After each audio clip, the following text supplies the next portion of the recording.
पश्चिम बंगाल में 4,133 स्कूल ऐसे हैं जहां एक भी छात्र नहीं है, लेकिन इन स्कूलों में 19,502 शिक्षक तैनात हैं। यानी स्कूल मौजूद है, शिक्षक मौजूद हैं, सरकारी रिकॉर्ड में पूरी व्यवस्था मौजूद है, लेकिन पढ़ने वाला एक भी बच्चा नहीं है। अब कहानी का दूसरा पहलू देखिए। इसी राज्य में 6,769 स्कूल ऐसे हैं जहां सिर्फ एक शिक्षक है और इन स्कूलों में पढ़ने वाले बच्चों की संख्या करीब 2,30,000 है। यानी एक तरफ हजारों शिक्षक ऐसे स्कूलों में तैनात हैं जहां कोई बच्चा नहीं है और दूसरी तरफ लाखों बच्चे ऐसे स्कूल में पढ़ रहे हैं जहां सिर्फ एक शिक्षक है। ये आंकड़े केंद्र सरकार की unified district information system for education plus यानी यूडाइज प्लस की 2025-26 की रिपोर्ट से सामने आए हैं। इस वीडियो में पश्चिम बंगाल की इसी स्थिति पर विस्तार से करेंगे बातचीत और जानेंगे कि ऐसे आंकड़ों का कारण क्या है। नमस्कार, मेरा नाम प्रियंका मिश्रा है और आप देख रहे हैं एआर नाउ। शुरुआत करते हैं यूडाइज प्लस से। दरअसल ये देश के स्कूलों से जुड़ा एक बड़ा डाटा सिस्टम है जिसमें एडमिशन, शिक्षक, स्कूलों की सुविधाएं और दूसरी जानकारियां दर्ज की जाती हैं। इसी की रिपोर्ट के मुताबिक पूरे देश में 5,663 स्कूल ऐसे हैं जहां एक भी छात्र नहीं है और इनमें अकेले पश्चिम बंगाल के 4,133 स्कूल हैं। यानी देश के कुल जीरो एनरोलमेंट स्कूलों में करीब 73% पश्चिम बंगाल में है। इस सूची में उत्तर प्रदेश दूसरे नंबर पर है जहां 313 स्कूलों में जीरो एनरोलमेंट दर्ज हुआ है और इन स्कूलों में 177 शिक्षक तैनात बताए गए हैं। अब जरा पश्चिम बंगाल के पिछले साल के आंकड़े भी देखिए, क्योंकि इससे पता चलता है कि स्थिति किस दिशा में जा रही है। यूडाइज प्लस 2024-25 में पश्चिम बंगाल में 3,812 स्कूल ऐसे थे जहां एक भी छात्र नामांकित नहीं था और इन स्कूलों में 17,965 शिक्षक तैनात बताए गए हैं। यानी एक साल बाद जीरो एनरोलमेंट स्कूलों की संख्या 3,812 से बढ़कर 4,133 हो गई और इन स्कूलों में तैनात शिक्षकों की संख्या भी 17,965 से बढ़कर 19,502 हो गई। दूसरी तरफ सिंगल टीचर स्कूल यानी सिर्फ एक शिक्षक वाले स्कूलों की संख्या भी बढ़ी है। 2024-25 में ऐसे 6,482 स्कूल थे, उनमें 2,35,494 छात्र पढ़ रहे थे, जबकि 2025-26 में इन स्कूल की संख्या बढ़कर 6,769 हो गई। इन स्कूलों में करीब 2,29,537 छात्र दर्ज किए गए हैं। यानी यहाँ बच्चों की संख्या थोड़ी घटी जरूर है, लेकिन हजारों स्कूल अब भी ऐसे हैं जहाँ पूरी पढ़ाई का जिम्मा एक शिक्षक के कंधे पर है। अब सवाल उठता है कि आखिर ऐसा क्यों हो रहा है। सरकार के पास इसका एक जवाब है। पश्चिम बंगाल के शिक्षा मंत्री दीपक वर्मन ने बताया कि इन आंकड़ों में कुछ असमानता डेटा अपलोड करने की वजह से हो सकती है।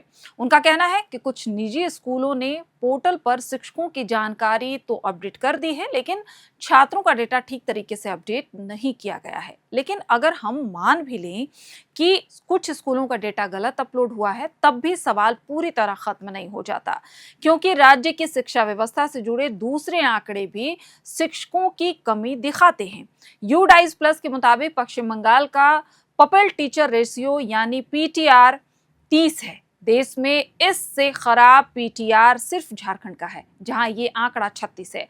पिछले साल पश्चिम बंगाल का पीटीआर 29 था। अब स्कूलों में बच्चों की संख्या देखें तो राज्य में कुल 93,147 स्कूल हैं और इसमें करीब 8% स्कूल ऐसे हैं जहां 10 या उससे कम बच्चे पढ़ते हैं।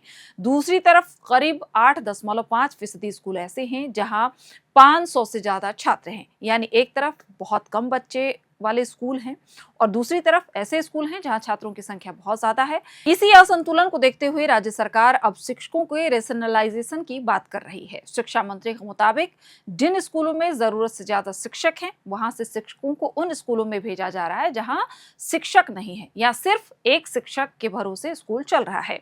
सुनने में ये व्यवस्था लॉजिकल लगती है, क्योंकि अगर एक स्कूल में शिक्षक ज्यादा हैं तो दूसरे स्कूल में बच्चे शिक्षक के लिए इंतजार कर रहे हैं, तो शिक्षकों का ट्रांसफर किया जाना चाहिए। लेकिन इसके लिए सिर्फ तबादले की प्रक्रिया काफी नहीं होगी। स्कूलों में एडमिशन की स्थिति, स्थानीय आबादी, बच्चों की दूरी और स्कूलों की जरूरत को भी ध्यान में रखना होगा। इसी बीच पश्चिम बंगाल की शिक्षा व्यवस्था पर कैग की रिपोर्ट भी सवाल उठाती है।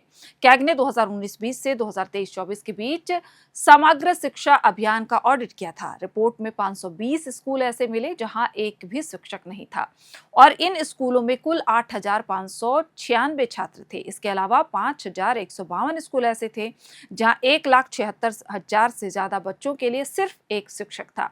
कैग ने भी पाया कि प्राथमिक स्तर के 29 और उच्च प्राथमिक स्तर के 30% स्कूल निर्धारित स्टूडेंट टीचर रेशियो को पूरा नहीं कर पा रहे थे।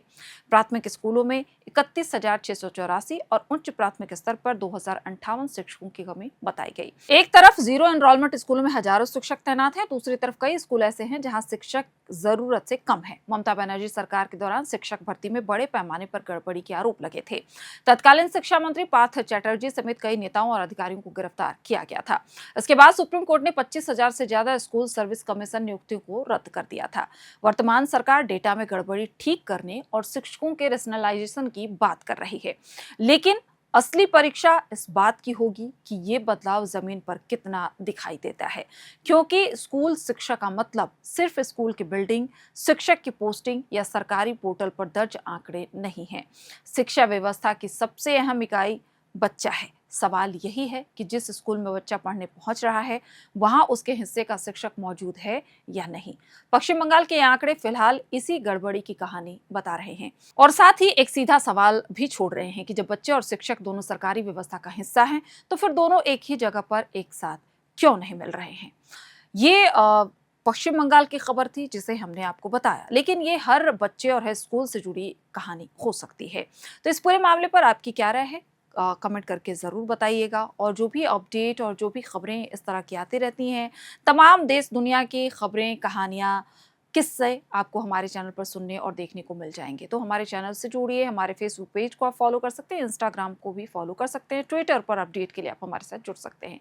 आप सभी का बहुत बहुत शुक्रिया। FRP pressure vessels are made using fiber reinforced plastic, a powerful combination of high strength glass fibers and corrosion resistant resin. At Duraplast, we manufacture these vessels using advanced filament winding technology. Layer by layer, resin-coated glass fibers are precisely wound over a rotating mold, creating a structure that is lightweight, high strength, and built to handle pressure. The result? Superior corrosion resistance, longer lifespan, lower maintenance costs for industries that demand performance without compromise. For customized FRP pressure vessel solutions,